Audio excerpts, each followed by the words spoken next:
right, so we had a customer come back and he's does epoxy floors for garages or whatever, and he bought this new grinder that you see us working on, and he wants to know, one, does it work? Two, I guess there's a liner that's down in this trough. So what happens is this hopper here, you fill it up with shot, the shot comes down, it falls, hold that with my foot, that falls into this part here, gets pushed through into this fan.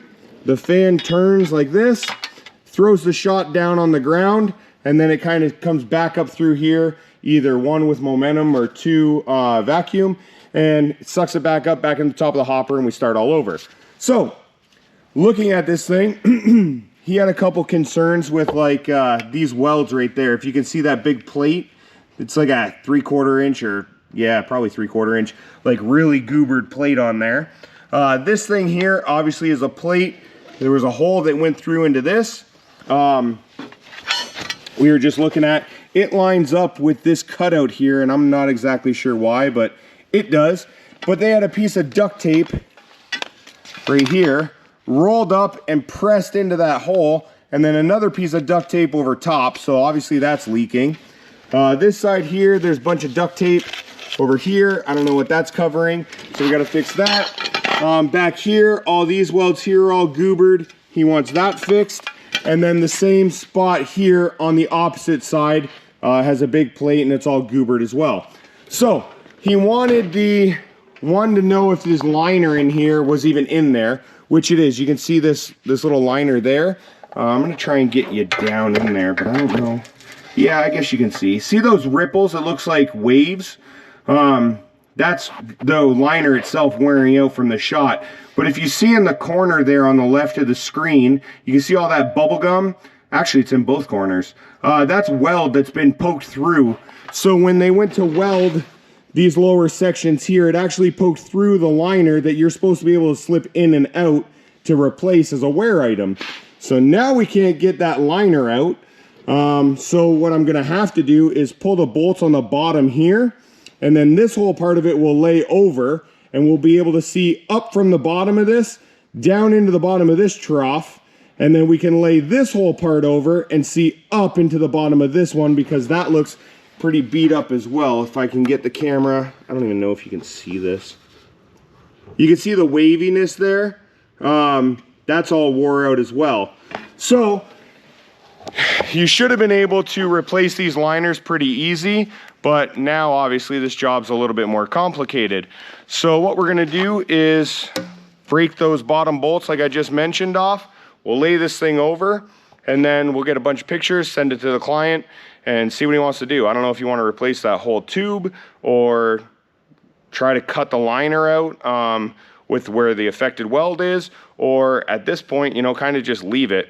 When he dropped the machine off, he said he wanted it cleaned up, painted, prettied up, so that when his employees use it, they actually respect the machine instead of this like beat up thing.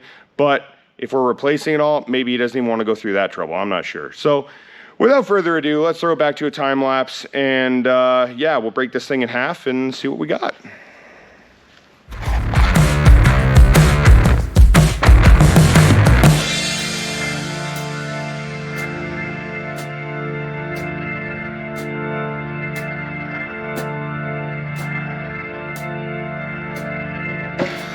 Okay, so as you can see here, we just broke this thing in half. So the material thickness up here is, I don't know, probably 1/4 inch, but down here on this bottom lip, it's very small. And then you can see what I was talking about a little bit better now, those ripples, that's the shot where it bangs up, but you can see that gap there, and actually there's one on this side, where they welded right through. You can see it all. So that's, I don't know, 1 foot or so. And then if I go like this, see all the light coming through? All the shot that you're spinning around in there is gonna come flying out at you, because that's where you stand when you're behind it. Now this side here, these wear plates are about 1/2 inch thick, but you can see here in this bottom corner, they're completely gone. There's nothing left of it at all. And then around it, you have this magnet that's supposed to pick up the shot. So I cleaned up this side, but as you can see here, this is still the shot hanging from the magnet. So this needs to be fixed.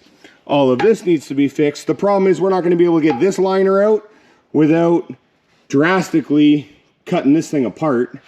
And then last but not least, you can see this is the other booger area, and they actually welded a bolt in here. You can see all the threads right there above my finger.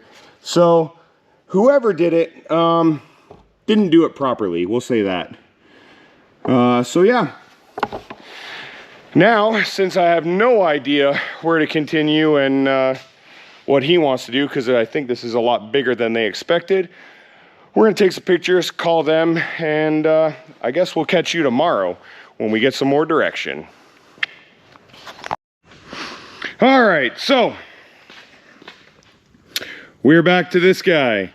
So if you remember, the client wanted all the goobery kind of patches pulled off and new ones put on so that it looks nice and they can paint it and whatever.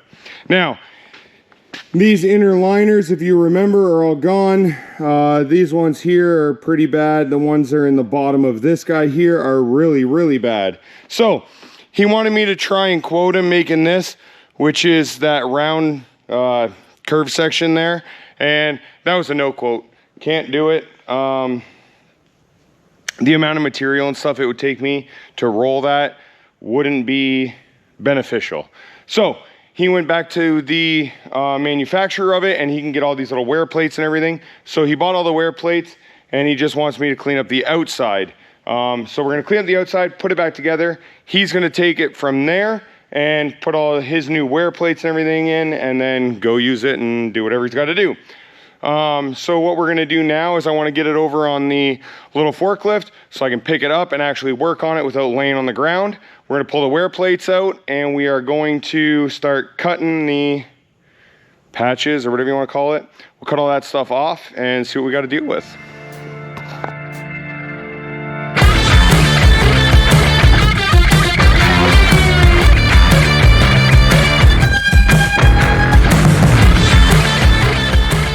Okie dokie. So let's just go over it real quick. We're gonna be cutting all this off. We're gonna cut all that off. That big goober mess down there. That's that wear plate that's gone. You can see it's completely missing. And then that kind of wraps around the corner. And now if we go over to this side, all this here on the edge, we're gonna clean it all up. We're gonna put a plate on the outside, weld it all back on. So this one's probably gonna be a lot of time lapse. You guys aren't into that? Bail now. That's the warning. My plan is we'll get it ground, everything. We'll get the welder out, we'll start welding, and hopefully burn it all in at once, cut it all out at once. You know, that kind of thing. Seems to go faster that way. So, yeah.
Well, finally, I know it's been a hell of a time lapse, I apologize. But let's take a quick peek at what we got.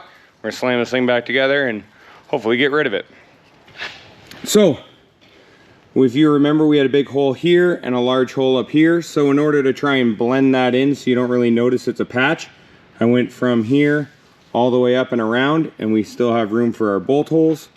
We had a large hole down here, and it went down into the V and then up this side a little bit. So again, plate the whole entire thing. So hopefully it kind of blends away and you don't really see it. Here's what we have on the curved pieces. So I went 2 inches down the side, 2 inches on the top. Kind of blend the whole thing all the way up to this rib here. Again, when you paint it, hopefully it will blend away. And then same thing on the other side, you can see there. So that is all the repairs I believe we need to do to this thing. So what I'm gonna do now is put it down on the ground. We're gonna stand it up on end, and then we are going to start bolting this thing back together. Now the client does have to take it all back apart to put those liners back in, and he needs a couple gaskets. So I think we're just gonna kind of put them in. We'll zip them with the little impact gun and call it good. Anyways, let's roll.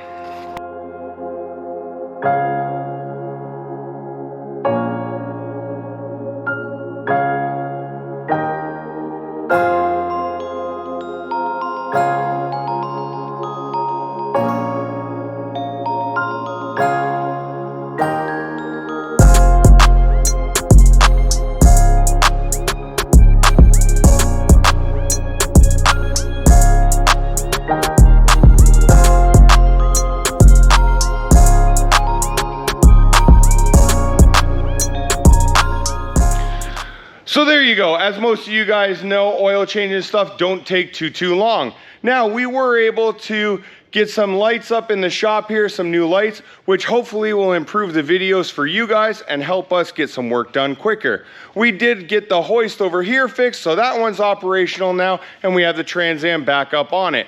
The customer came in and has been playing with it a little bit, so he got the intake on, he got the turbo on, he got some of the exhaust piping in there. Got a new rad on the way, so we'll be able to get this thing buttoned up for his wedding. Now, all that said, I'd like to shout out to Robert over at MS Supply. These guys are incredible over there. That's who we get all of our bolts, fasteners, our bolt bin, little air fittings, you know, all this kind of stuff that you're gonna use on a daily basis in your shop. We get it all from MS Supply. Make sure to go down, give him a shout. It beat all the prices I could find locally, and we got that awesome magni coating, so they're not gonna rust like a bolt from, you know, Tractor Supply or Granger or anything like that. So, mssupplyinc.com, or yeah, just shout, Google it, and tell Robert that 710 sent you. Anywho, take it easy, guys. We'll catch you in the next video, and do stuff.